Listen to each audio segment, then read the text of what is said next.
Benvidos a todos e a todas a un novo programa de Cinefilia. Tedes aínda uns días para visitar a exposición Atención, rodamos en Ourense, onde estamos gravando o programa nestos días. Falamos co comisario da exposición, Xosé Lois Vázquez.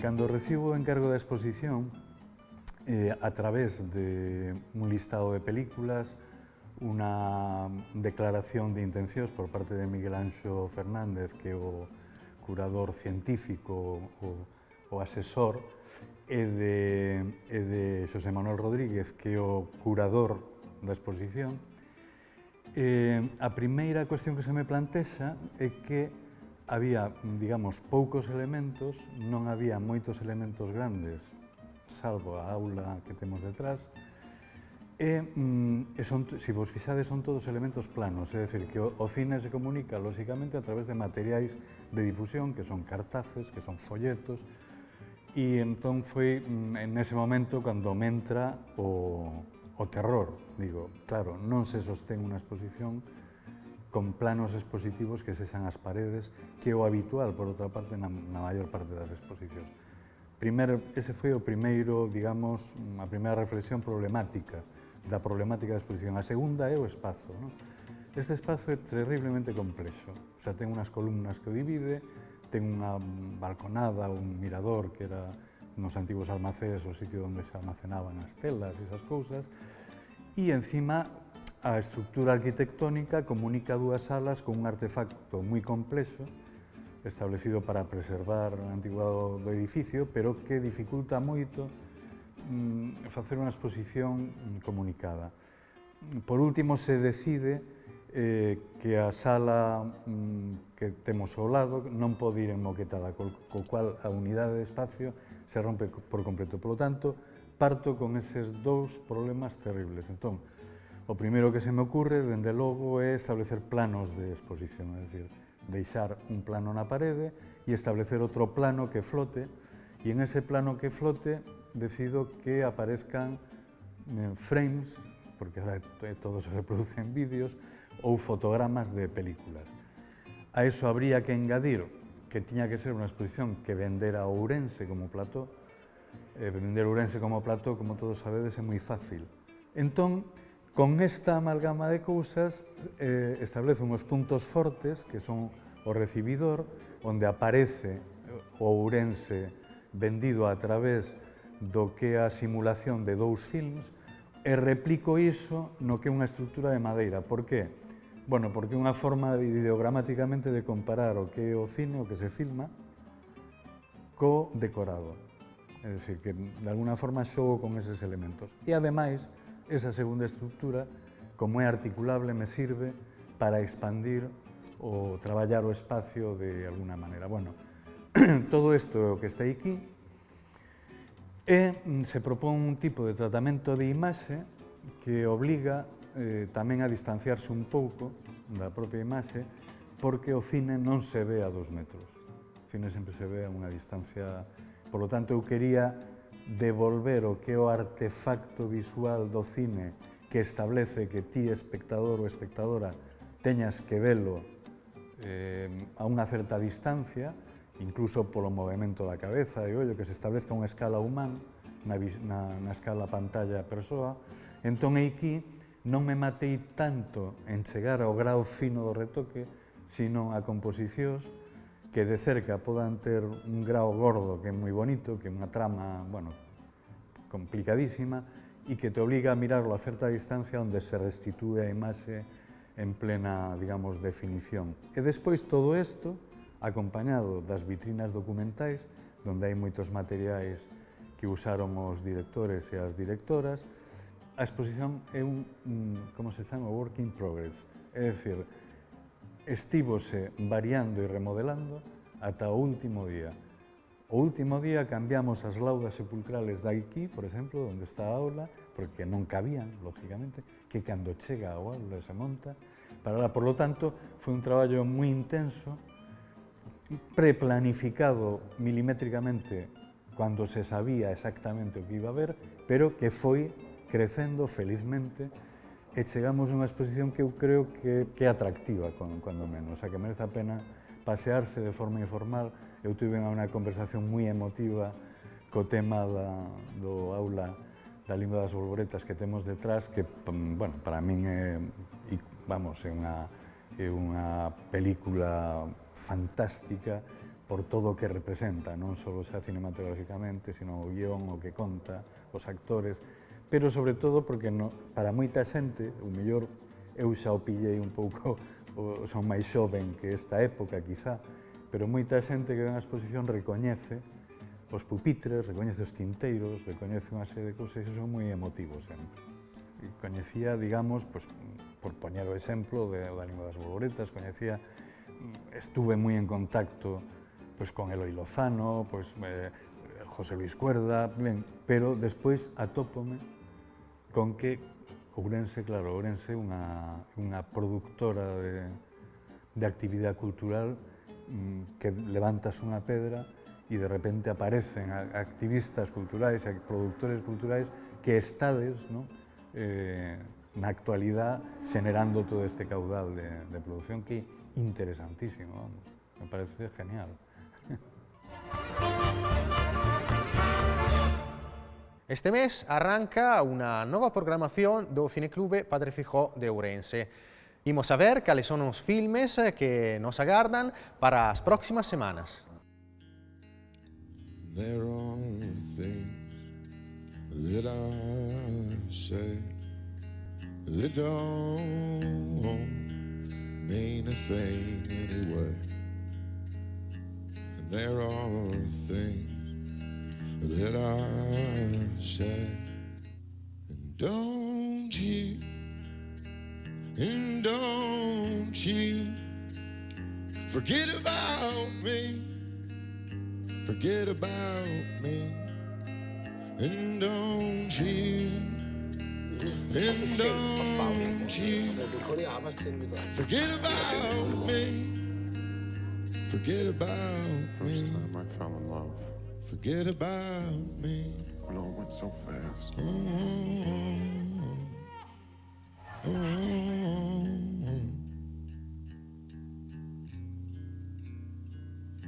And there are things that I do that don't mean a thing anyway.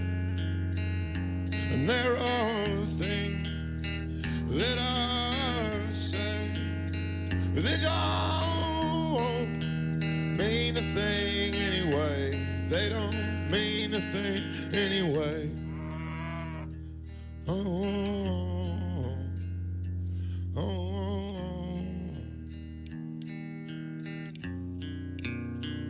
And don't you forget about me, forget about me, and don't you forget about me, forget about me, and don't you forget about me, forget about me, and don't you forget about me, forget about me, forget about me.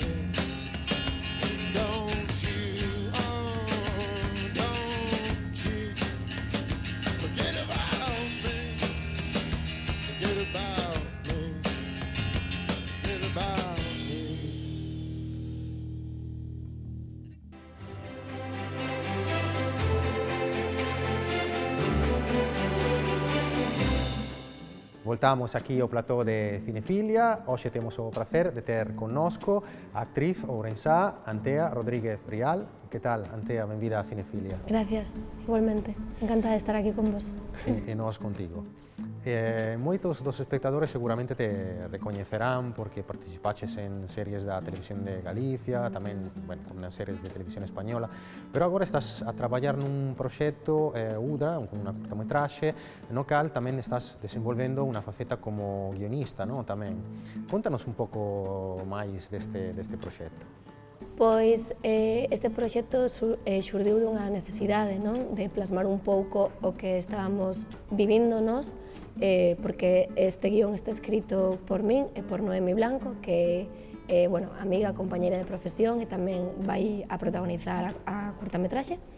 Entón, queríamos plasmar un pouco o noso sentir dende un pouco antes de que xurdise a pandemia e tamén durante o que vimos na pandemia, non? Que é esta volta ao rural, esta volta a raíces, a escoitarse un mesmo, a deterse, porque creo que todos nos vimos obrigados a parar, a escoitarnos, a darnos conta de cousas da nosa vida que non estaban ben, ou que sí, ou que estaban moi ben, non? Pero creo que todos estamos vivindo un cambio a nivel persoal e a nivel social,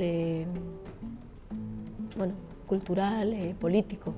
Entón, queríamos plasmar un pouco o que estábamos vivindo. Entón, tamén, todas as producións paráronse, as obras de teatro, eu estaba nunha obra de teatro, tamén parouse. Entón, dixemos, temos que aproveitar esta brecha, esta crise, para emprender, para empezar a crear dende Galicia, dende a nosa terra, empezar a xuntarnos e tomar autonomía, non? Porque sempre estábamos eu e máis Noemi e o resto de compañeros nunha posición pasiva, a nivel cultural, non? Entón, creo que tamén vai sendo hora de estar na industria dunha maneira activa, de empezar a crear e propoñer, non? Que tamén creo que é algo que era necesario, non? Necesario, de dar ese paso. Este proxecto se está a financiar a través dun crowdfunding, ides a rodar pronto, pero hai posibilidade de apuntarse aínda? Sí, nós temos o crowdfunding aberto, porque temos que chegar a un obxectivo que aínda non chegamos, tamén porque queremos usar parte dese crowdfunding para a distribución, que como ti sabes, que tamén produces, ir aos festivais non é de balde, entón hai que pagar unhas tasas por... Sí, unhas fees que moitas veces son moi altas, sobre todo en Estados Unidos, en esos países do outro lado do océano. Eso é, entón temos aberto. Entón, toda persoa que colabore con nós no crowdfunding, se entran no Instagram de @udracurtametraxe ou poñen na web crowdfunding Udra, vai aparecer unha páxina que estamos usando que se chama Coffee, con K, Coffee de café. Entón, un café son 3 euros e ti, como persoa que quere colaborar, podes invitarnos a tantos cafés como queiras. Entón, se ponen @udracurtametraxe en Instagram ou no buscador Coffee con K, udracurtametraxe, aparecerá o link. A pregunta era que o tiñamos aberto, toda persoa que queira colaborar con nós forma parte do proxecto, é dicir, aparecerá nos créditos,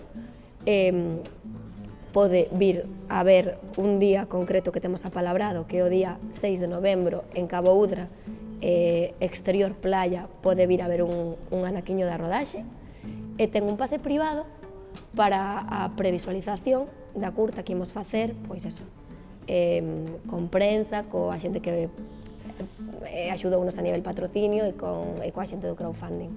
Entón, un pouco é un póster firmado por toda a equipa.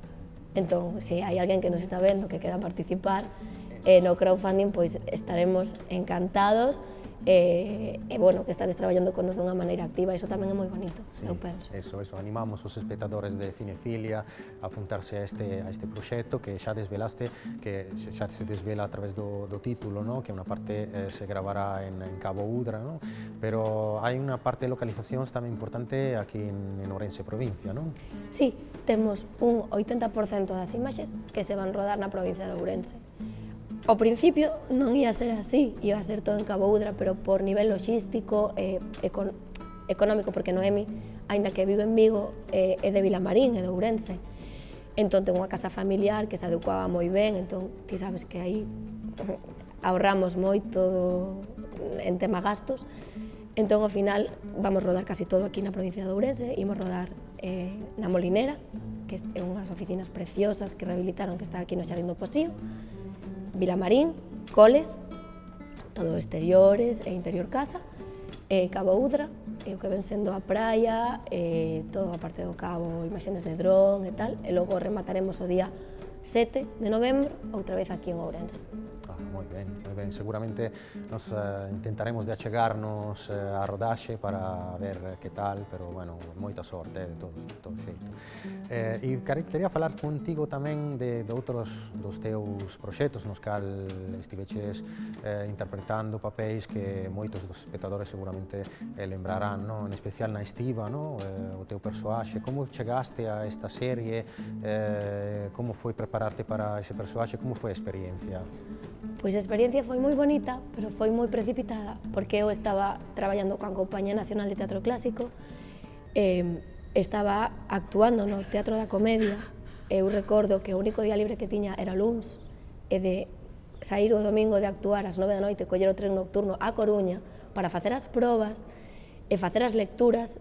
Entón, eu terminei un contrato e xa foi facer unha maleta e ir para a Coruña para rodar. Tempo de preparación a nivel guión e tal, si tiven, pero tempo de mentalizarme para empezar o proxecto non. Eu lacei unha cousa coa outra, que por unha parte é maravilloso, é moi agradecida, pero a nivel, o sea, por unha parte está ben porque non me dou moito tempo de rayarme ou de comerme a cabeza, non é como, vale, temos que sacalo. Entón, nese sentido, foi super precipitado, é moi chulo sempre facer unha personaxe macarra, a ovella negra, antisistema, conecta moito con a parte miña da adolescencia, non? Da Antea rebelde, da Antea punky, da Antea, bueno, quería romper con todo, entón conectar con eso para mí foi doado.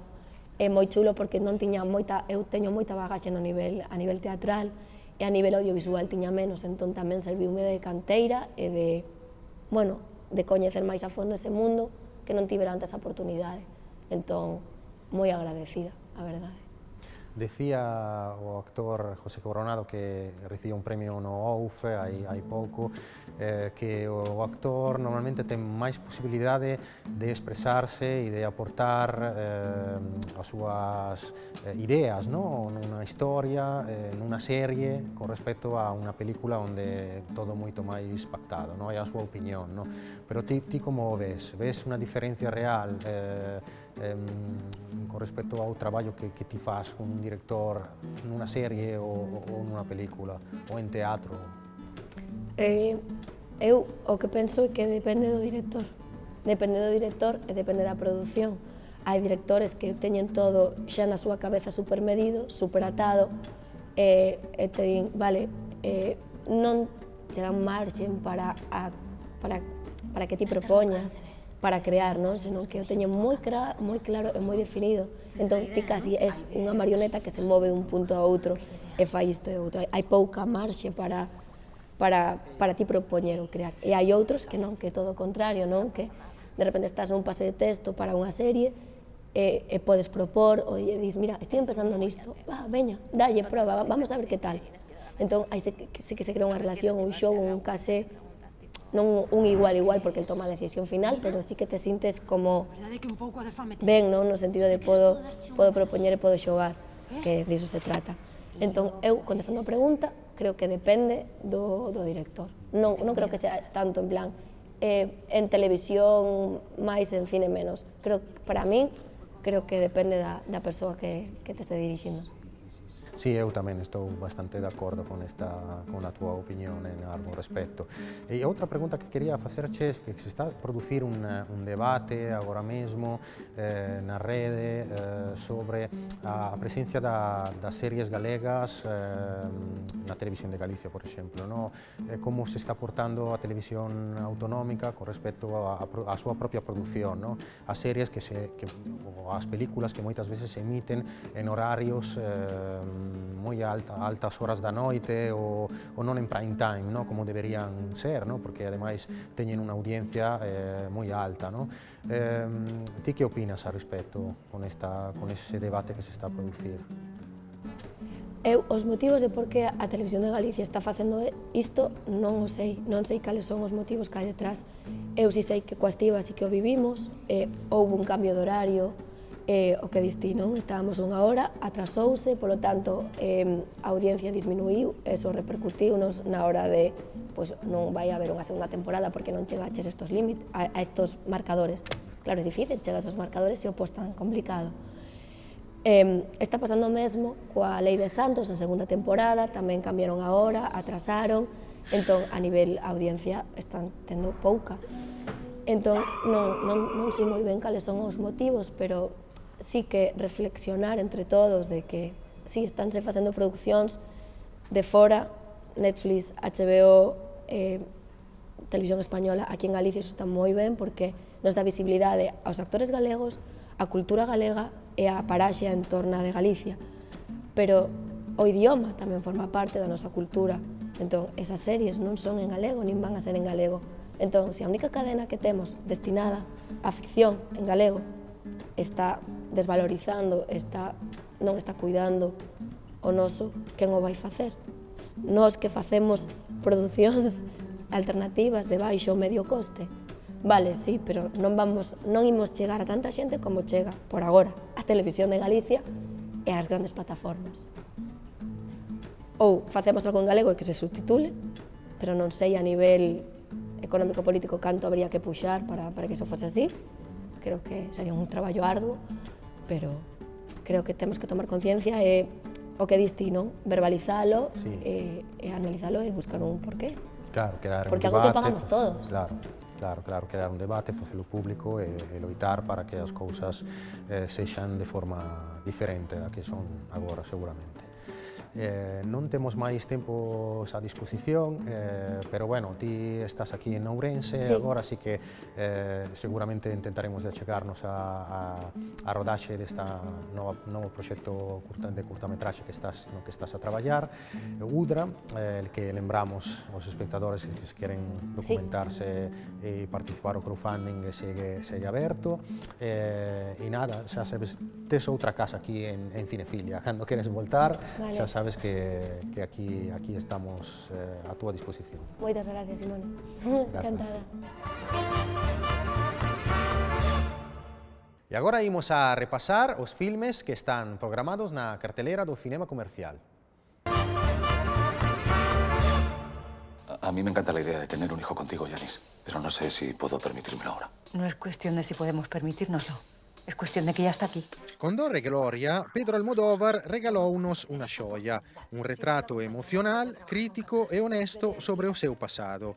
Con este último filme, Madres Paralelas, o director manchego volve a un das teimas do seu cine, a maternidade, e introduce, como novidade, unha reflexión sobre a Guerra Civil Española e as fosas común. Dous bloques argumentais distintos que avanzan paralelamente ao longo do filme e, de vez en cando, cruzanse, exactamente como fan as protagonistas deste filme. Pues cuidar de Cecilia y de la casa. Bueno, yo encantada. Madres Paralelas é unha longametraxe fotografiada estupendamente, como sempre, cun reparto de actrices e actores excelente, que però non chega a convencer no desenvolvemento do relato, escrito polo propio director. As imaxes máis potentes, reveladoras, aparecen ao final, pero duran moi pouco e pérdense dentro dun melodrama de 2 horas con algo de dor, pero sen gloria.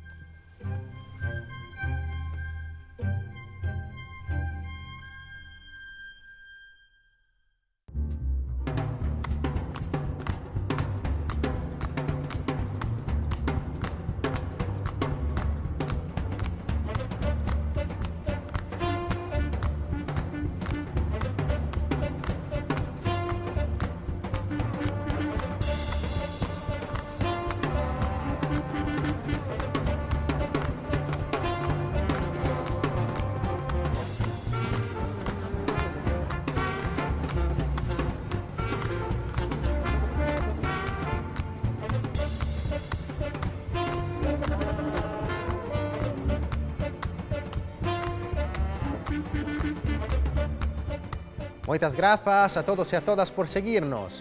Vémonos a semana que ven, aquí en Telemiño. Mientras tanto, como sempre, Buone visioni!